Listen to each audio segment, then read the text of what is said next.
Good morning, everyone, and welcome to the PivotBoss pre-market video for Tuesday, February 1st, 2022. I am Frank Ochoa, aka PivotBoss. Before we get to the charts here, I do want to invite you to join me today for our monthly market outlook for February 2022. This will be our second monthly market outlook of the year. We'll be talking stocks, futures, cryptocurrencies. We'll have some new key ranges nice and lined up here that'll help us for the rest of the quarter. But again, you'll want to join me here later on at 4 p.m. Central Time, 5 p.m. Eastern Time using the Zoom webinar link below. Looking forward to seeing you soon. This is a free event, so please be sure to share the link with your buddies. All right, let's take a look here at the ES in the daily time frame. One thing you'll notice, a very strong close to end the month. Quite a bit of selling pressure the entire month. Last week was mostly wait and see for the Fed, ultimately dropping down. But over the course of 2 days, finishing the month very strong. You can see the previous month's close, black dotted line right there. Previous month's midpoint is here. Previous month's pivot range is back here. So it's a lower value relationship with a slight bearish bias. As we close right here at this midpoint. We're right there at it at the moment right now. And this is going to be a very important zone here early on for the month here. Which way are we going to flow right away? You can see you have this kind of market structure that is in play right now, and we are currently testing the bottom end of that market structure. So if there's any failure here, it makes sense that we may drop back down here, maybe trade in here before continuing higher. Now, one thing to keep in mind is yesterday we finally filled the midpoint of the impulsive move. So when we developed this strong low a few days back, one thing I mentioned was any bounce should take us right to the midpoint of that sell-off. So from here to here, it reached the midpoint right there during yesterday's trading. So we now have a new key range. One thing that's interesting about this key range is how it lines up with the previous key range. Here's the previous one we've been using, and the high happens to be 1 point shy of the high from last time. So that's where we had that retest and drop. Here's the bottom part of the previous key range, 50%, 100% expansion right there. And now we're trying to get back above that level. So incredible key range that we just finished off here from November. Now we have a new impulsive key range here for the ES. We also have one for the NQ. This is going to be very important. We're going to talk more about this key range moving forward in the monthly outlook. But for today here, the ES right now in a very narrow range, 26% of average range right now, holding near these highs.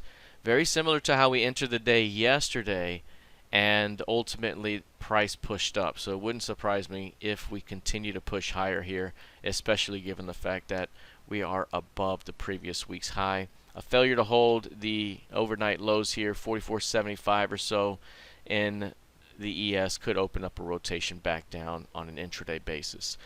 Taking a look here at the NQ, very similar price action here. We got our bounce back to the midpoint of the key range. Again, we'll talk more about those targets and trade opportunities later on today and in the monthly outlook. But for the most part, that's going to give us a very good targets down the road, very good entry zones down the road for us to watch. We still may see another rotation to test the key range low, at which point could be a great fade opportunity to bring it back across the range. So right now, narrow range heading into the RTH Open, 25% of average. This thing's been averaging 590 to 610 points per day on a 5 and 10 day split, and right now it's at 147, and it's holding in a narrow range, very similar again to yesterday's session where it held going into the RTH Open and then rallied.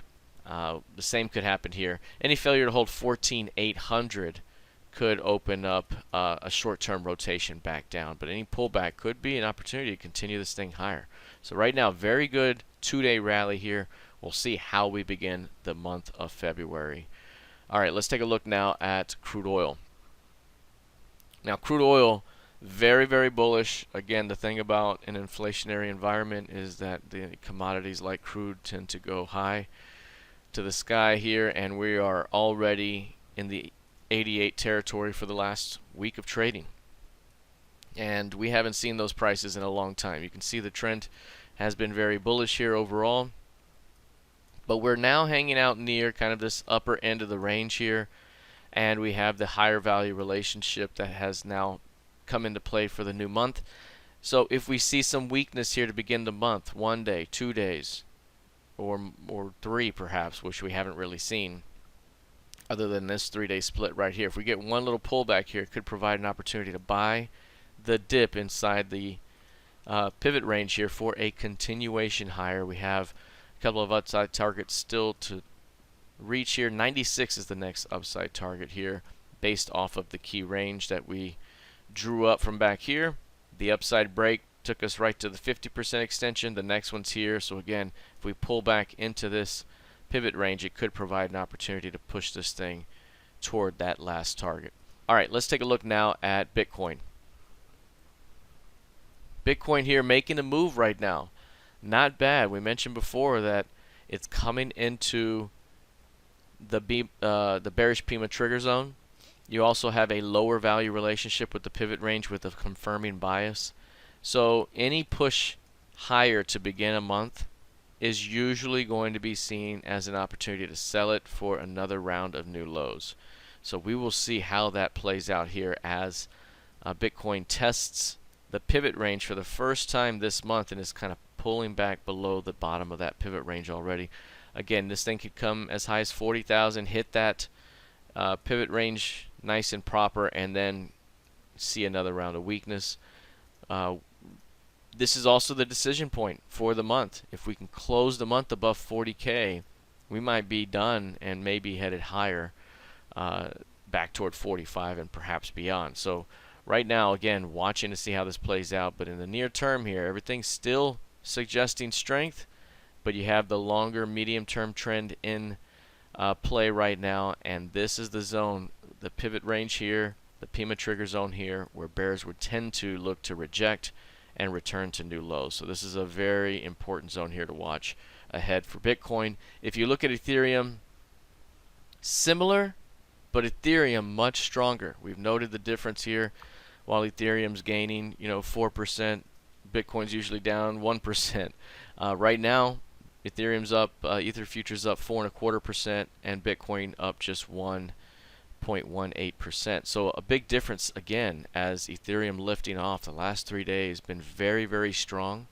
And the one thing we talked about with regards to Ethereum was this key level and that pivot high. So to push through the midpoint suggested we were going to push through that pivot high. If you push through that pivot high, it's also going to coincide with the key 2750 level, and that could open up quite a bit of upside ahead. Now, like Bitcoin and like some of these other markets, we do have a lower value relationship for the month.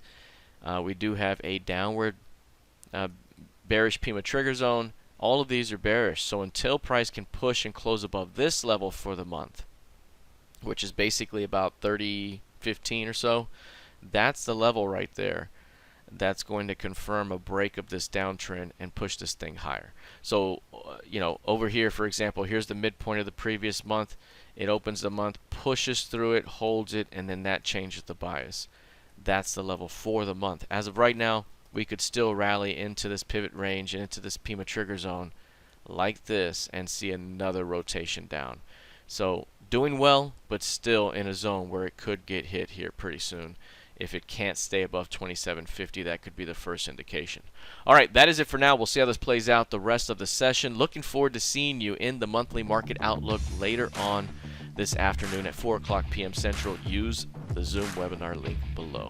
All right, that's it for now. I'll see you in the trading room. Take care.